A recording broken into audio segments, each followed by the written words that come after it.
ये कहानी है एक रॉकी कौवे की, जो कि बहुत ज़्यादा शैतान था। या तो वो सारा दिन अपनी बाइक पे घूमता रहता। वो अपनी बीवी से लड़ता झगड़ता भी था, इसलिए उसने अपनी बीवी को घर से निकाल दिया था।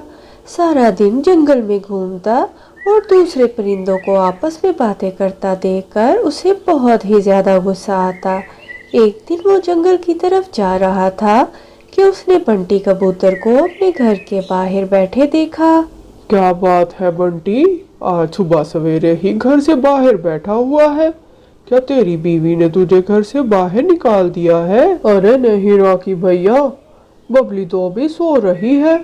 मैंने आज कुछ जल्दी चाय बना ली, अब उसके उठने का इंतजार कर रहा हूँ। बबली उठे तो फिर हम दोनों मिलकर चाय पियेंगे। हाँ हाँ, क्या कहते हैं तेरे बारे में पता है? सब परिंदे कहते हैं तू सारा दिन अपनी बीवी की खिदमत करता है और तेरी बीवी सारा दिन तुझसे घर के काम भी करवाती है। रॉकी कौवा क्योंकि खुद भी बुरा था, इसलिए वो सबसे बुरी बातें ही करता था। वो बंटी के दिमाग में भी उसकी बीवी के बारे में बुरी बुरी बातें डालकर खुद वहां से चला गया था। बंटी घर में आता है। बबली, कल से तुम जल्दी सुबह सवेरे उठकर खुद ही अपने सारे काम किया करो। सब परिंदे मेरा मजाक उड़ाते हैं कि मैं सारा दिन अपने घर के काम करता हूँ और तुम्हारी खिदमतें भी करता हूँ। ये मुझसे बर्दाश्त नहीं है। बंटी, ये कैसी बातें कर रहे हो तुम? हम तो हमेशा मिलजुल कर सारे काम करते हैं। ऐसा तो कभी नहीं हुआ तुमने अकेले काम किए हो। रॉकी कौवे की वजह से कबूतर के घर में तो जंग छिड़ चुकी थी।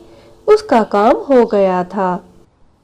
प्यारे दोस्तों, अगर आपने अभी तक मेरी वीडियो को लाइक और चैनल को सब्सक्राइब नहीं किया तो वीडियो को लाइक और चैनल को सब्सक्राइब कर दो। रास्ते में कालू कौवे को चिड़िया का घर नजर आता है और वो उसके घर चला जाता है। टूनी, बाहर देखो कितना हसीन मौसम है और तुम यहाँ घर में अकेली बैठी हो और तुम्हारा बबलू तो बाहर अपने दोस्तों के साथ गप्पे लड़ा रहा है, गोल गप्पे खा रहा है और तुम्हें सड़ने के लिए घर छोड़ गया है। रॉकी भैया, बबलू ने तो मेरे साथ कभी ऐसा नहीं किया। वो तो हमेशा ही मेरे लिए खाना लेकर आता है।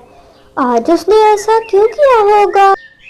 रॉकी कौवा जाते जाते चिड़िया के दिमाग में भी उल्टी सीधी बातें डाल गया था। तभी बबलू घर वापस आता है। बबलू, रॉकी भैया सही ही कह रहे थे। तुम तो खाली हाथ कर आए हो, मेरे लिए गोलगप्पे नहीं लाए। भला मेरी इतनी मजाल, मैं अपनी प्यारी बीवी के बगैर गोलगप्पे खाकर आ जाऊं? मैंने तो गोलगप्पे नहीं खाए। मुझे पता चल गया है बबलू, तुम हमेशा मेरे बगैर ही बाहर गोलगप्पे खाकर आ जाते हो। मुझे तुम्हारे साथ नहीं रहना, मैं यहाँ से जा रही हूँ। नन्ही चिड़िया भी कौवे की बातों में आकर अपना घर छोड़कर वहां से निकल आती है।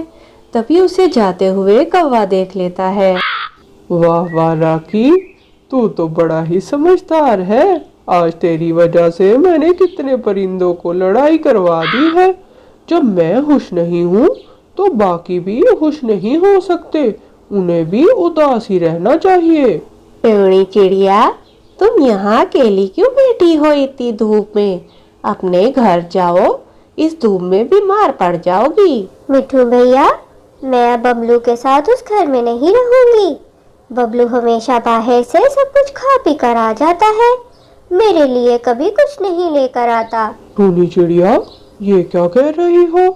तुम्हारी और बबलू की प्यार की मिसाल तो सारे परिंदे देते हैं। लगता है जिस तरह रॉकी ने मेरे घर लड़ाई करवाई है, तुम्हारी भी लड़ाई करवा दी है बबलू के साथ। इसका तो कुछ बंदोबस्त अब करना ही पड़ेगा। सब परिंदे रॉकी कौवे की शैतानी को समझ चुके थे। अब वो उसे मजा चखाने का सोच रहे थे। चील दीदी, रॉकी कौवे ने जंगल में बहुत आतंक मचा रखा है। हमसे तो वो नहीं संभलता। अब आपको उसका कुछ सोचना पड़ेगा। मेरे होते हुए तुम सबको परेशान होने की जरूरत नहीं है।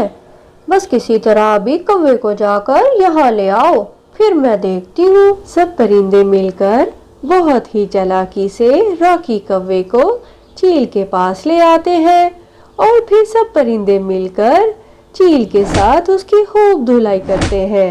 हाय मैं मर गया, छोड़ दो जालिमो, मुझे छोड़ दो, मैं अब कभी ऐसा नहीं करूँगा। प्लीज मुझे जाने दो, मैं इस जंगल को छोड़कर चला जाऊंगा, फिर कभी तुम लोगों को तंग नहीं करूंगा। मेरी बीवी मुझे छोड़कर चली गई। जब मैं तुम लोग को खुश देखता हूँ तो मुझे बिल्कुल अच्छा नहीं लगता। मुझे अपनी गलती का एहसास हो गया है। प्यारे दोस्तों, इस कहानी से हमें सबक मिलता है कि हमें सुनी सुनाई बातों पर यकीन नहीं करना चाहिए, हमेशा अपनी अक्ल इस्तेमाल करनी चाहिए। कहानी अच्छी लगी है तो लाइक करो और मज़े की कहानियाँ देखने के लिए मेरे चैनल को सब्सक्राइब करो, बेल आइकन भी प्रेस कर दो।